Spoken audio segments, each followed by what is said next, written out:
Ladies and gentlemen, uh, it's helpful for me as a parent to have Tatiana here, who is a professional in the educational system, a teacher.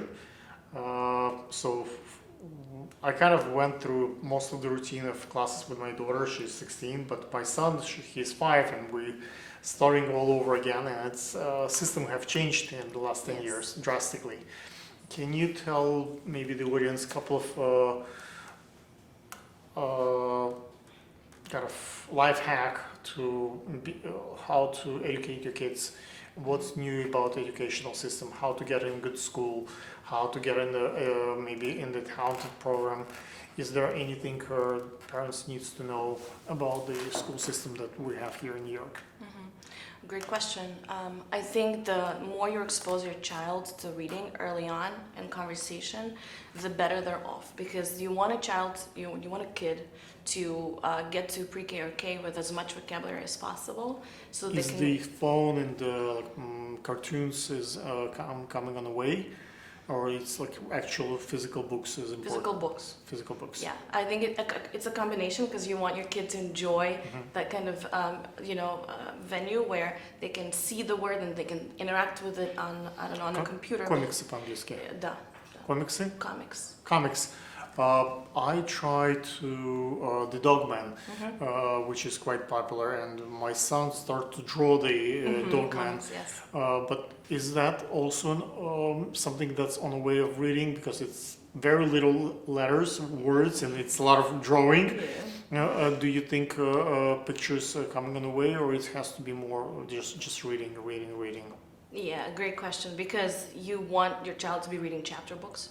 But since they're little, you know your kid is gonna want to read those comic books. Both of us That's a given. share the heritage from another country, and we speak Russian, and we live in America.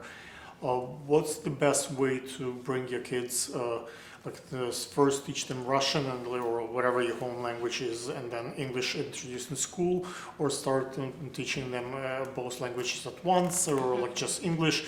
Like I choose, for example, both languages, so we speak sometimes Russian, sometimes English at home, so he's comfortable now with, but mostly we try to pay attention to the Russian, because we know with experience with my daughter, the Russian will disappear once the school starts.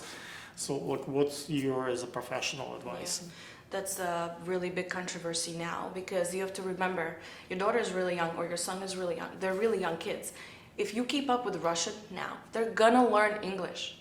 No matter what, they're gonna learn it. But would they have a disadvantage? Because what I worry about when he goes to the first grade, even though he was born here, but he speaks primarily Russian. Yes. So it will be a cultural shock. I remember for her, it was a shock when she went to school and everybody speaks English and it's their language, and she's coming from the Russian family, Russian-speaking family. Well, you don't want to delay the growth this way, because you want to balance it, but don't stop with Russian. But it's we tried like many different languages. I think the more languages our mind introduced at that age, the more creativity stays with the kid. But it's confusing. My brother's son speaks probably 5 or 6 languages. He can speak. They put him in the Chinese school, and then Spanish, Hispanic language, and then he started studying. 3-4-year-old kid started studying actually French and German and Italian. It was amazing, but the kid actually speaks so many words, not just hello, couple of words. He actually can keep up with the conversation in other languages. Yeah, I mean, I think you have to think long term. It's going to be confusing at first, but long term they're going to be exposed to all of these languages, and they're not going to forget Russian. They're going to, like I said, it's a given they're going to learn English really well, right? Okay. So you want to think long term in things like that, in situations like this. Is there any particular way I can protect him and help him out with this? Would we go to the playgrounds, and if the playground in the Russian neighborhood, obviously he likes, all the kids can speak Russian, but if we go to the playgrounds in Manhattan or other places and kids don't speak Russian, he kind of feel at first, before he gets in the game, outsider. is there a way for the kids to be introduced to language more gently? I don't know. I think, again, I think this is a time where you have to balance it so that you distinguish. Just don't throw him in the. Yes, don't do it's too much. not a shocking. Yes, and even like prep him and say like, hey, you know, right now we're gonna go to this place, and there you get a chance to practice your Russian, and now we're going to this place, you get a chance to practice your English, and distinguish it for him so he's clear. Now that I bothered you with questions for my son, let me.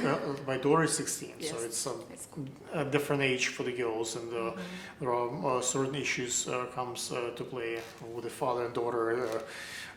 I did recently for her birthday a song for her. I don't know if you heard that one, father-daughter dance routine for her wedding. Hopefully one day it will take place. Yes, okay, there you go. So I record it now while I'm live, maybe if I'm not there. So it's a song about kind of lyrics in that sense. Is there any particular suggestions for the teenagers from the teacher? For example, in our case, Dasha wanted to be a veterinarian for as long as I remember.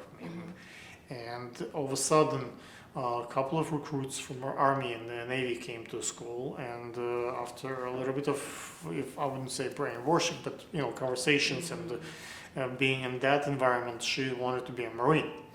And we battled with that for a while. We love our country. We want, we respect military. But when it's your kid who wants to go overseas, and it's especially a girl, it's a different feel to it. Especially with you expect, she'll be close to home, and now it's Marine.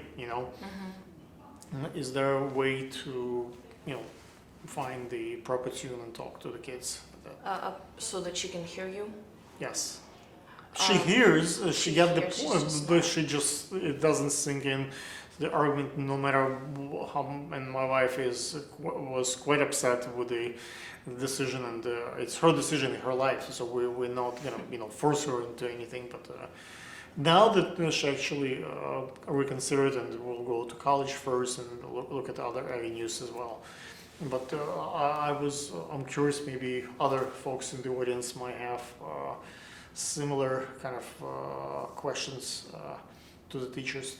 Not every parent is equipped to dealt with this in a professional kind of manner, so it doesn't shut down the kid. Yeah, I think that's the most important thing. As long as you don't shut them down, because if you continue the communication open. If you persist and she really wants to and she doesn't get to, guess who she's gonna blame afterwards if she doesn't get to, right? She's gonna blame herself, she's gonna blame you guys for listening to you, and you don't want that, right? But in her case, she gets really good grades in school, right? And it's comes quite easy for her. She knows how to study by herself. But the self-esteem, it's not that much there. Like she thinks that, what if I don't get it? What if I don't go through the medical school? Well, like how teachers can encourage that, I can do it. I understand that she can go through this. It's not a big deal for her, but herself she does not much believe in that. In herself. Is there a way to deal with this? The positive encouragement from parents is the most important thing you can give her, and this we encourage. I think that's like that's it, right? That's the only thing that just keep encouraging her, so you don't have to do the labor work. You can still do the make a living out of Yes, this. but you have to remember, like, in what ways are you communicating that she can't, even though you are telling her you can do it, you got this, you're gonna be awesome with this. But in what ways, maybe in other areas of her life, you know what I mean? It has to be holistic so that you are only communicating that she got this, you're on her side, you know what I mean? Because that can also be. Schools are different. She went to a couple of decent schools, but my experience basically is that she wants to be in the middle of the pack. She doesn't want to be number one. She's good at it, but she's never bad, all the way in the end, never on top. But how do you build that competitiveness? Now that she started doing like lacrosse games and competition, so I see a little bit more competitiveness in her. Is there a way to build it up in school? There is, I think, through something that she loves to do. Like if you say she's a veterinarian, I mean, she wants to be. Wanted to be, Yes, not anymore. She not anymore. Find something Well, else. I'm sure there's something that she's passionate about, right? Like you are as somebody who's always I reaching. can't find for her. passion. She has to find it herself. Yeah, and I mean, I think it's about like exposing her and just Now even maybe it's a telling law her. for her. Law. Yes. Tell her to talk to people who are in these areas. If they're in the not military, Navy, if they're in law, talk to actual people. So my proposition to you guys, I know quite a few lawyers are out there among my friends. I'm willing to take your kids to help me with my YouTube production and things that I do, and maybe pay them and get them, if not my payroll, but in my production. Maybe one of you will have a scholarship for my daughter in your law office. Maybe she might be interested in that as a career. So please comment, reach out. I would be glad to, exchange in the proper way. Help our kids. And have her go visit those jobs. Have her actually go and experience what Yeah, it's you can like. go to a law office. I'm Yes. 16-year-old and I want to just work Just in like look, in just the, look what it's like. Because you can visit a school, you can visit other places. There's always like take not a a kid to school. Wendy's. Like now it's a summertime. She's in summer program. She's taking some IP classes and stuff. But I want her actually to spend Go a couple and of see. weeks in Yeah. the law office and Yes. see what they do and how it's Because like. that's how to I be a found lawyer. out that medicine is not for me. I went and I volunteered in the hospital for 3 months. And that's how I realized that no matter what my grandparents and my parents are saying, and no matter how amazing I'm sure it'll be, it is just not for me. Guys, if you have questions for Tatiana on the educational part, maybe you can reach out. What would be the best way to look at you on Facebook, Instagram? Facebook, yeah, Tatiana Bass, Tatyana, and my last name is Bass, like the fish. See you Thank you. guys. Cut.